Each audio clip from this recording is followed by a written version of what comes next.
Buenos días, siguiendo en esta línea de los ensayos audiovisuales, hoy quisiera referirme a un tema un tanto cotidiano, ¿no? Un tanto más realista o realístico.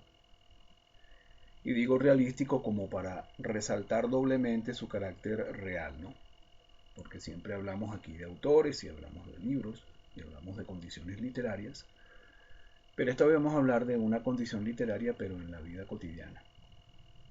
Este, un amigo me envía una información de que están buscando profesores para dar lenguaje en la Universidad Simón Bolívar.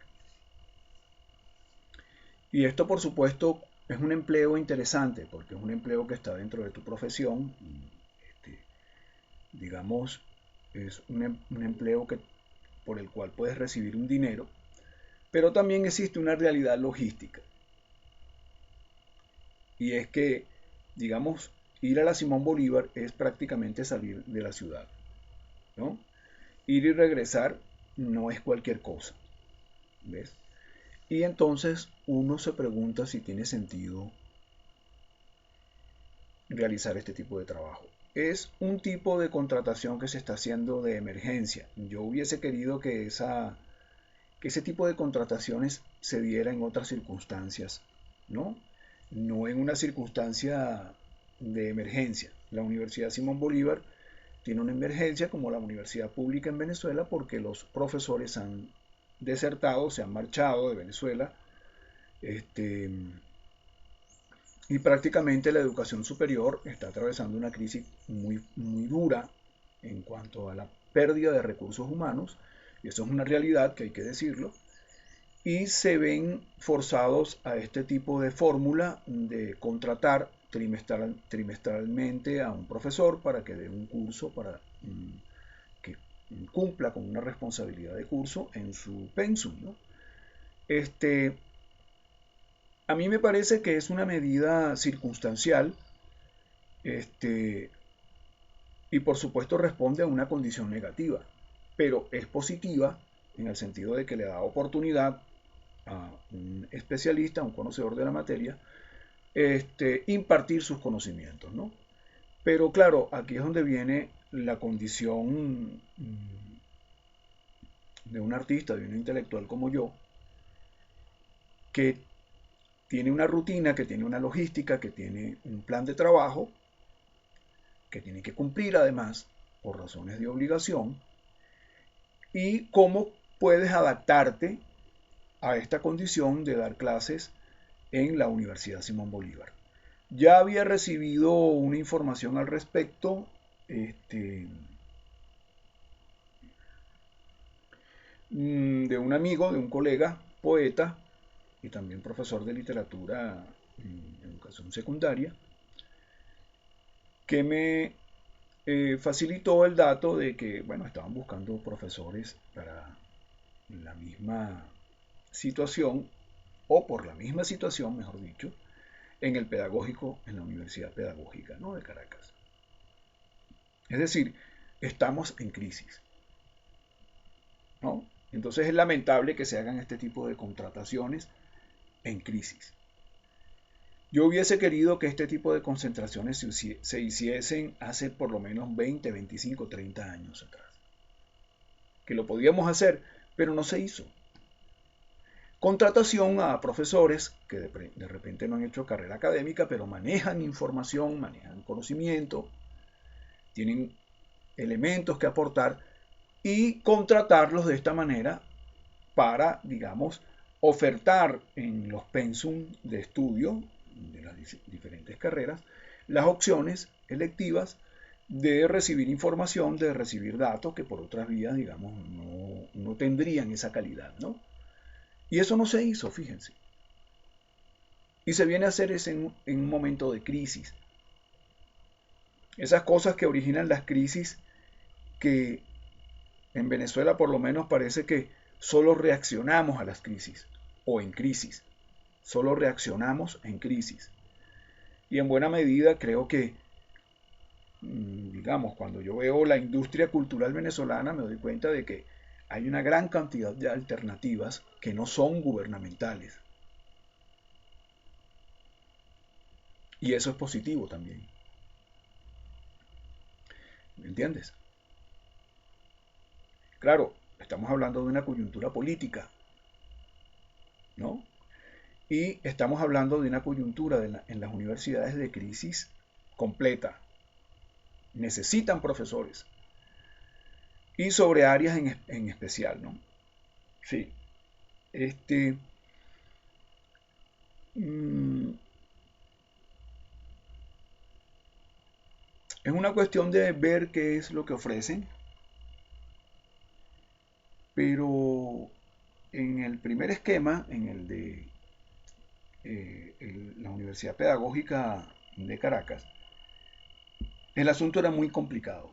O sea, exigía un cambio de rutina en el que debía adaptarme. Y bueno, digamos, es también la circunstancia de vivir aquí en la montaña. Cuando tú vives aquí en la montaña, la logística te cambia por completo. Esto no es vivir en Caracas, esto no es vivir en una urbanización, en un barrio o en donde sea en Caracas. Estamos en la montaña. Un movimiento en la montaña tiene que ser planificado. Tiene que ser planificado. Cuando a mí me dicen, mira, que salió un trabajo, lo primero que veo es el horario.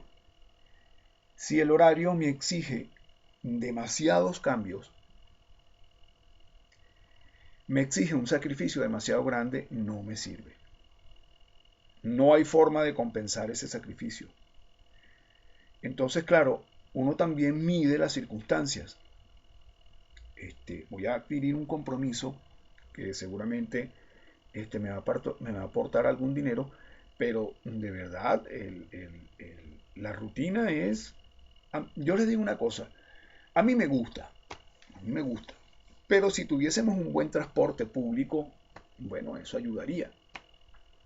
Pero el transporte público es deficiente y entonces no tengo vehículo propio. Incluso si me gustaría, realmente lo disfrutaría. Pero ustedes saben una cosa,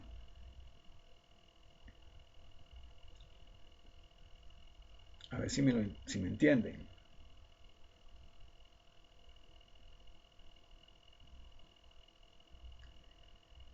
Hay que tirarse un cruce de toda la ciudad de Caracas, de este a oeste, y después ir del sureste al sureste. O sea, imagínate tú. Bueno, una cosa realmente espectacular. Sí, una cosa realmente espectacular.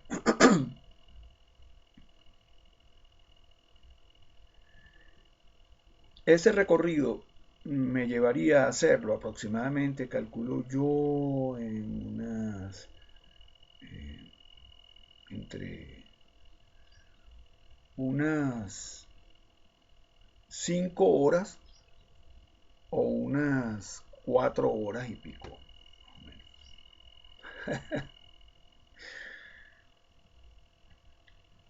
En primer lugar, dicen que Caracas es una ciudad pequeña. Yo no sé hasta cuándo van a decir eso, ¿no? Que Caracas es una ciudad pequeña.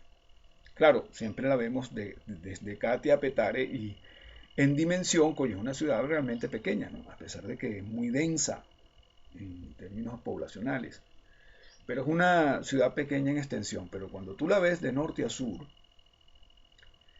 tienes que medir esa distancia de Catia a, a Petare como 3 veces más hacia el sur. Entonces te das cuenta que es una ciudad más bien bastante grande, bastante grande. Es decir, la zona metropolitana de Caracas es inmensa y no nos damos cuenta, no lo vemos porque no es plana. ¿No? Está llena de valles, está llena de colinas, está llena de cerros. Y eso no permite verla como de repente se ve Bogotá, o como se ve Ciudad de México, o como se ve Maracaibo, o como se ve Valencia. No se ve de la misma manera. Pero cuando tú la observas bien, cuando la detallas bien, te das cuenta de que es una ciudad inmensa, inmensa. Y quizás no puede medirse en cuanto a kilómetros este, de largo, sino a kilómetros cuadrados. Y es interesante, ¿no? Es interesante hacer esa medición, pero es inmensa, una ciudad inmensa. Es un mito eso de que Caracas es una ciudad pequeña. Es un mito. Y claro, ya yo lo sabía, pero lo comprobé en una fotografía de un libro dedicado a los buscadores de palma bendita en el Parque Nacional El Ávila, que hacen ese viaje entre el Pico Oriental y el Pico Naiguatá, y vi una foto de ellos que hacen a la ciudad bajando de la montaña desde, desde Chacayito, más o menos como hasta, eh, yo diría, Parque Central, y de allí hacia el sur, y la impresión que me causó, bueno, fue perfectamente